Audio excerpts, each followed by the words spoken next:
እንኳን ወደ ዝርዝር ዳሰሳችን በደህና መጣችሁ።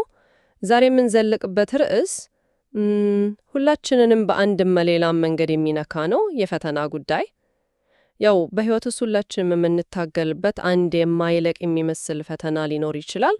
ዛሬ የምንዳስሰው ጽሑፍ ይህንን ትግል ከብቸኝነት ጦርነት ወደ ማሸነፍ ወደሚቻል ስልጠት እንዴት መቀየር እንደሚቻል የሚያሳይ አንድ አይነት ፍኖተ ካርታ ያቀርባል።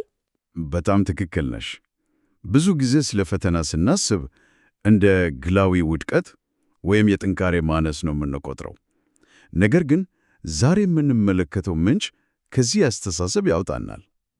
ጽሑፉ ከሪክ ዋረን ዓላማ መር ሕይወት ከሚለው መጽሐፍ የተወሰደ ነው እና በተለይ ፈተናን ማሸነፍ በሚለው በ27ኛው ቃል ላይ ያተኩራል። ዋናው መልእክቱም የተስፋ ነው።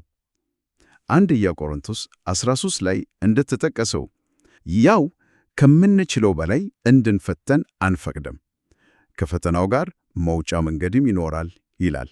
ይሄ በራሱ ትልቅ እምነት የሚሰጥ ሐሳብ ነው። ሁልጊዜ መውጫ መንገድ አለ ማለት ነው። እንግዲያው ጽሑፉ ይህንን መውጫ መንገድ ለማግኘት የሚያግዙ 4 ቁልፎችን ያስቀምጣል። የመጀመሪያው ቁልፍ ላይ ስንደርስ ግን ብዙዎቻችን ከምንጠብቀው ፍጹም ተቃራኒ የሆነ ምክር ነው የምናገኘው። አዎ፣ በጣም አስገራሚ ነጥብ ነው። የመጀመሪያው ቁልፍ ትኩረትን ወደ ሌላ ነገር አዙር ይላል። ቆየ እስኪ፣ ይህ በጣም የሚገርም ነው። ምክንያቱም አብዛኞቻችን ስንመከር ከመጥፎ ሐሳብ ጋር ታገል፣ ሐሳቡን ተቃወመው ነው የምንባለው። ይህ ጽሑፍ ግን መታገል እሳቱ ላይ ነዳጅ መጨመር ነው እያለ ነው። ይህንን ከስነ ልቦና አንጻር እንዴት ልንረዳው እንችላለን? በጣም ጥሩ ጥያቄ ነው። ጽሑፉ የሚለው አንድን ሐሳብ ወይም ስሜት በቀጥታ ለመቋቋም ስትሞክር ትኩረትህን በሙሉ በዛው ነገር ላይ ታደርጋለህ። ይህንም የፈተናውን ማራኪነትና ኃይል ያጠናክረዋል። በስነ ልቦናው ዓለም ያው የነጭ ድብ ችግል የሚባል ነገር አለ። ለአንድ ሰው ስለ ነጭ ድብ እንዳትስብ ብትለው አእምሮ ያስበው ስለ ነጭ ድብ ብቻ ይሆናል። ምክንያቱም ሐሳቡን ላለማሰብ እንኳን ስለ ሐሳቡ ማሰብ አለብህ። ስለዚህ ፈተናን ለመዋጋት ሞክረው ሳናውቀው የበለጠ እንድናስበው ያደርገናል ማለት ነው። በትክክል።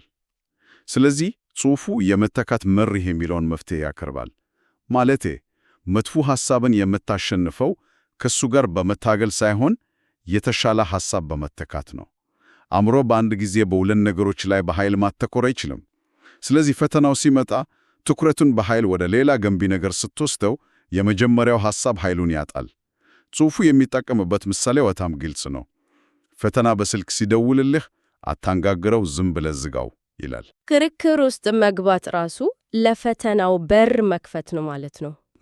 ይህ ደግሞ አንዳንድ ጊዜ ከአካላዊ ሁኔታዎች መራቅንም ይጨምራል። ጽሑፉ ላይ ኢዮብ ዓይኔ በቆንጆይቱ ላይ እንዳትሳሳብ ቃል ኪዳን አድርጌያለሁ ማለቱን ይጠቅሳል። ዳዊትም ከንቱ ነገር ከማየት ዓይኔን መልስ ብሎ መጸለዩን። እነዚህ ሰዎች ትኩረታቸውን የት እንደሚያደርጉ በንቃት የመረጡ ናቸው። አዎ፣ የኃጢአት ጦርነት የሚጀምረውም የሚሸንፈውም በአእምሮ ውስጥ ነው። ስለዚህ የመጀመሪያው የጦር ሜዳ አእምሮአችን ነው። ትኩረትን መቀየር መጀመሪያውና ወሳኙ የመከላከያ እርምጃ ነው። እሺ፣ ስለዚህ የመጀመሪያው ቁልፍ የግል የአእምሮ ዲስፕሊን ነው ማለት ነው። ነገር ግን ጽሑፉ እዚህ ላይ ብቻ አያቆምም አይደል? ትግሉን በሙሉ በጭንቅላታችን ውስጥ ብቻችን እንድናደርግ አይተብጥርብንም። በፍጹም።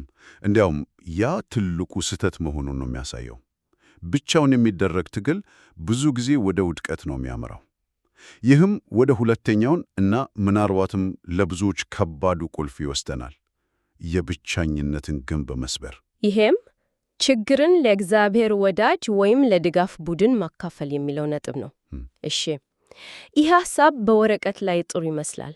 ነገር ግን ብዙ ሰዎች ድክመቴን ለሌላ ሰው ብናገርስ፣ ቢፈርድብኝ ወይም ሚስጥሬን ለሌላ ቢያወጣብኝ ብለው በጣም ይሰጋሉ። ጽሑፉ ይህንን በጣም እውነተኛ የሆነ ስጋት እንዴት ነው የሚመለከተው? ይሄ በጣም ወሳኝ ጥያቄ ነው። ጽሑፉ ይህንን ስጋት ይረዳል። ለዚህም ነው ችግርን ለዓለም ሁሉ ንገር የማይለው። ይልቅንም ቢያንስ አንድ እምነት የሚጣለበት በመንፈሳዊ የበሰለና ሚስጥርህን በአግባቡ የሚይዝ ሰው እንድታገኝ ነው የሚያበረታታው። ብቻ ከመሆን ጓደኛ መያዝ ይሻላል፣ አንዱ ቢወድቅ ጓደኛው ያነሳዋልና የሚለውን የመጽሐፍ ቅዱስ ክፍል ይጠቅሳል። እዚህ ላይ ያለው ቁልፍ ቃል ጓደኛ የሚለው ነው። ለማንም ሰው አይደለም የምትናገረው። ስለዚህ ሰው የመምረጡ ሂደት ራሱ የትግሉ አካል ነው ማለት ነው። በትክክል። ዋናው ነገር እውነትን ወደ ብርሃን ማውጣት ነው። ጽሑፉ ውስጥ ምስጢሮችህ በሚያሳምሙ ልክ ታመሃል የሚል በጣም ኃይለኛ አባባል አለ። ዋው! ይሄ በጣም ከባድ አባባል ነው። አዎ፣ ችግሮችና ኃጢአቶች በጨለማና በብቸኝነት ውስጥ ነው የሚያድጉና የሚራቡት። ልክ እንደ ባክቴሪያ በጨለማ ቦታ እንደሚራባው ማለት ነው። ነገር ግን ወደ ብርሃን ስታወጣቸው ኃይላቸው ይቀንሳል። አንዳንዴ ይሞታሉ። ድክመትን መግለጽ የውድቀት ምልክት ሳይሆን ለፎስ የምትወስደው የመጀመሪያው የድፍረት እርምጃ ነው። ይሄ ማለት ትግሉን ከግል ጦርነት ወደ የጋራ ኃላፊነት መቀየር ማለት ነው። ያ ሰው ላንቺ ይጸልያል፣ ያበረታታሻል፣ እንዴት ነሽ ብሎ ይጠይቅሻል። በቃ ተጠያቂነትን ያስፈናል። አዎ፣ የተደበቀ ቁስል የመረከዘ እንደሚሄድ ሁሉ የተደበቀ ችግርም ውስጣችንን ይበላል። መግለጽ የፎስ መጀመሪያ ነው። እሺ፣ እንግዲህ የአእምሮ አቅጣጫችንን ቀይረናል። የብቸኝነትን ግንብ ሰብረን ድጋፍ አግኝተናል። ነገር ግን ጽሑፉ ስለ አንድ ንቁ ውቅያም ያወራል። ሰይጣንን ተቃውሙ የሚለው ሶስተኛው ነጥብ እዚህ ላይ ነው የሚመጣው። ይህ ከመጀመሪያው ነጥብ ፈተናን አትቃውሙ ከሚለው ጋር የሚጋጭ አይመስልም? በውጫዊ መልኩ ግጭት ይመስላል። ነገር ግን ልዩነቱ በጣም ወሳኝ ነው። ጽሑፉ የሚለው የፈተናውን ሐሳብ ወይም ስሜት አትቃወም ነው። ምክንያቱም ያ ትኩረትን እዛው ላይ ያደርገዋል። ነገር ግን የሐሳቡን ምንጭ ተቃወም ይላል። ያዕቆብ 4:7 ላይ እንግዲህ ለእግዚአብሔር ተገዙ፣ ሰይጣንን ግን ተቃወሙት፣ ከእናንተም ይሸሻል ይላል። ስለዚህ ትግሉ ከሐሳቡ ጋር ሳይሆን ከሐሳቡ አራማጅ ጋር ነው። እሺ፣ ይሄ ትንሽ ረቂቅ ይመስላል። በዕለት ተዕለት ሕይወታችን ውስጥ ስንፈተን ይህንን በተግባር እንዴት ነው የምናደርገው? ዝም ብለን አንተን ተቃውሜሃለሁ ብለን መጮህ ነው? በተግባር ምን ይመስላል? ጥሩ ጥያቄ ነው አይደለም? ድራማዊ መሆን የለበትም። ጽሑፉ ሁለት ተግባራዊ መንገዶችን ይጠቆማል። የመጀመሪያው ማንነትን በእግዚአብሔር ውስጥ ማረጋገጥ ነው። ለክርስቶስ አዎ ሳትል ለሰይጣን አይ ማለት አትችልም ይላል። ይህም ማለት ከውጊያው በፊት ከማን ወገን እንደሆንክ ማወቅ አለብህ። ሁለተኛውና ዋነኛው መንገድ ደግሞ የእግዚአብሔርን ቃል እንደ መሳሪያ መጠቀም ነው። መጽሐፍ ቅዱስ ይህንን የመንፈስ ሰይፍ ብሎ ይጠራዋል። ለዚህ ደግሞ ዋናው ምሳሌ ኢየሱስ በምድረ በዳ የተፈተነበት ታሪክ ነው። ሰይጣን ፈተና ባቀረበ ቁጥር ኢየሱስ አልተከራከረም። አይ እንደዚህ አይደለም ያለ በሎጂክ ሊያሳምነው አልሞከረም። በቀላሉ ከሚያውቀው ቅዱሳት መጻሕፍት እየጠቀሰ መለሰ። ያ በጣም ወሳኝ ነጥብ ነው። ኢየሱስ ከሰይጣን ጋር ክርክር ውስጥ አልገባ። ምክንያቱም ከውሸት አባት ጋር በክርክር ማሸነፍ አይቻልም። ይልቁንስ እውነትን ተናገረ። ስለዚህ ጽሑፉ ቅዱሳት መጻሕፍትን በቃላችን መያዝ ፈተናን ለማሸነፍ ምን ያህል አስፈላጊ እንደሆነ ያጎላላ። ሰይጣን በክርክር ወይም በግል አስተያየት አይሸነፉም፣ ነገር ግን በእግዚአብሔር እውነት ይንቀጠቀጣል ይላል። ስለዚህ በፈተና ጊዜ አእምሯችን ውስጥ የተቀመጠ ጥቅስ ካለ ያንን እንደ ሴስ መምዘዝ እንችላለን። ስለዚህ ሰይጣንን መቃወም ማለት እውነትን በድፍረት መናገር ነው። ለራሳችንም ቢሆን ለምሳሌ ዋጋ የለኝ የሚል ሐሳብ ሲመጣ በእግዚአብሔር ዘንድ የተወደድኩ ነኝ የሚለውን እውነት መናገር ማለት ነው። በትክክል ውሸትን በእውነት መትካት ነው። ይህ መንፈሳዊ ብቻ ሳይሆን ስነ ልቦናዊ መሠረትም አለው። ለራሳችን የምንነግራቸውን አሉታዊ ትርክቶች በእውነት ስንተካቸው የአስተሳሰብ አቅጣጫችንም በሙሉ እንቀይራለን። ስለዚህ የአእምሮ ስልት አለን፣ የማህበረሰብ ድጋፍ አለን፣ እንዲሁም መንፈሳዊ የመቃወሚያ መሳሪያ አለን። በጣም የተሟላ ስልት ይመስላል። ነገር ግን ጽሑፉ አንድ የመጨረሻ ቁልፍ፣ ምናልባትም እንደ ማስጠንቀቂያ የሚመስል ነጥብ ያካላል። አዎ፣ አራተኛው ቁልፍ የራስን ተጋላጭነት እወቅ የሚለው ነው። ይህ ምናልባት ከሁሉም በላይ አስፈላጊ ሊሆን ይችላል። ምክንያቱም እብሪትና በራስ ከመጠን በላይ መተማመን ለውድቀት ዋናው ምክንያት ናቸው። እቆማለሁ ብሎ የሚያስብ እንዳይውድቅ ይጠንቀቅ የሚለውን የመጽሐፍ ቅዱስ ክፍል ይጠቅሳል። ስለዚህ ይህ እኔ ጠንካራ ነኝ፣ ይህንን ፈተና እችላለሁ ብሎ ማሰብ በራሱ ወጥመድ ነው እያለ ነው። በትክክል ከኤርምያስ መጽሐፍ ልብ ከሁሉም ይልቅ ተንኮለኛና እጅግ ክፉ ነው የሚለውን ይጠቅሳል። ይህ ማለት በትክክለኛው የተሳሳተ ሁኔታ ውስጥ ማንኛውም ሰው ማንኛውንም ኃጢአት የመስራት አቅም አለው ማለት ነው። ማንም ከፈተና በላይ ነኝ ብሎ መመካት አይችልም። ይህንን መረዳት የትህትና መጀመሪያ ነው። ታዲያ ተግባራዊ ምክሩ ምንድን ነው? ጥንቃቄን አለመተው እና ራስን አደጋ ላይ በሚጥሉ ሁኔታዎች ውስጥ አለማስቀመጥ ነው? አዎ፣ በጣም ግልጽ ነው። ጽሑፉ ከፈተና ውስጥ ከመውጣት ይልቅ ከፈተና ውጪ መቆየት ይቀላል በሚል አባባል ያጠናክረዋል። ላብራራው። ለምሳሌ አንድ ሰው አልኮል መጠጣትን ለማቆም እየታገለ ከሆነ ራሴን እቆጣጠራለሁ ብሎ መጠጥ ቤት መሄድ ጥበብ አይደለም።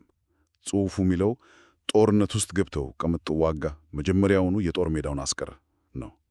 የትኞቹ ሁኔታዎች፣ ሰዎች፣ ቦታዎች ወይም ድረገጾች ለፈተና እንደሚያጋልጡን ማወቅ እና አስቀድሞ እነሱን ማስወገድ የመንፈሳዊ ብስለት ምልክት ነው። ቃልለው ከሪክ ዋረን ጽሑፍ ያገኘነው ፈተናን ለማሸነፍ የሚረዳ ባለ 4 ክፍል የውጊያ ስልት ነው።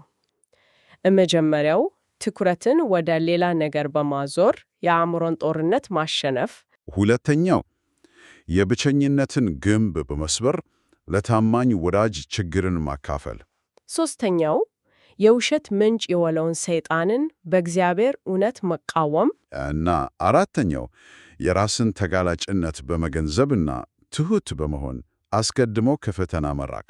እነዚህ ነጥቦች በተናጠል ሳይሆን በአንድነት ሲሰሩ ነው ኃይል የሚኖራቸው። አንዱን ብቻ ተጠቅሞ ሌላውን መተው ሙሉ መፍትሄ አያመጣም።